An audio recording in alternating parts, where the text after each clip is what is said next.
From the return of the GOAT to Valentina Shevchenko's 8th consecutive title defense, UFC 285 is going to be absolutely stacked. The thing that remains to be seen, will Alexa Grasso be able to stop the bullet? So far, Shevchenko has torn her way through the flyweight division. No one, and I mean no one, has even come close to relieving her of her title. Well, Taylor Santos almost did it in UFC 275, but let's be honest, even if the judges gave Valentina a split decision, everyone who watched the fight knew that she deserved the win. By split decision, and still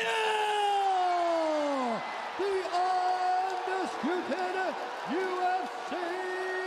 During her 14-fight reign in the UFC, the Russian assassin has defeated the likes of Holly Holm, Juliana Pena, Joanna Jędrzejczyk, and Jessica Andrade. Tell me that isn't impressive. Her only 2 losses have been at the hands of Amanda Nunes, and their second meeting went to a split decision. That's just how good she is. And I must point out that those wars with Nunes were in the bantamweight division. In flyweight, the queen hasn't been truly challenged. That's simply because she's so versatile, like she is the complete fighter. Val came to the UFC as a highly decorated kickboxer and is widely known for her laser-focused counter-striking. Her ability to gauge the opponent's distance is something most athletes can dream of.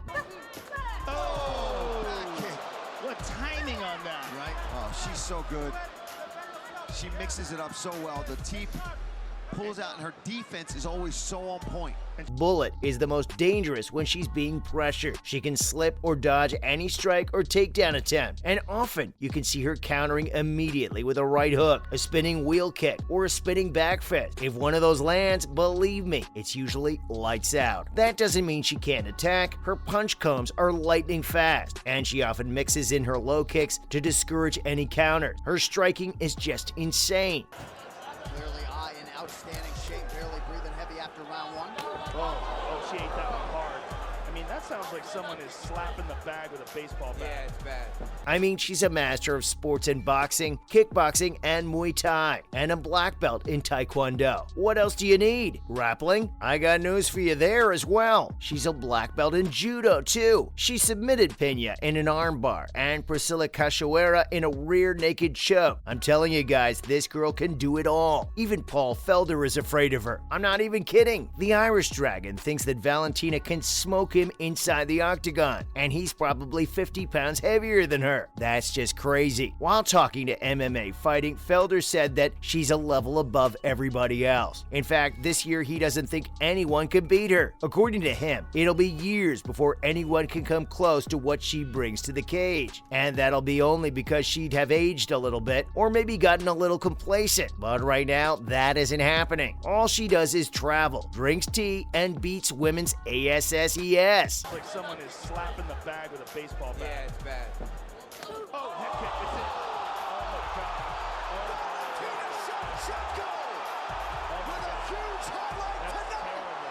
terrible. Felder also said that he liked Manon Fiorot and thought that she was really good, but he doesn't think she's ready to take on the Bullet. In her last fight, Fiorot was throwing a lot of the same combos, and against someone like Shevchenko, that's like signing your own death sentence, because she's going to figure that out and smoke her. It doesn't matter how good or powerful the strikes are, Shevchenko's got an insanely high fight IQ. Felder believes that there are few contenders who can challenge Valentina in time, but no one's going to beat her this year. The Irish Dragon may not think Grasso can do it, but I think she'll surprise everyone. She has been on a 4-fight win streak after all. Declaring the winner by submission due to a rear naked choke, Alexa Grasso!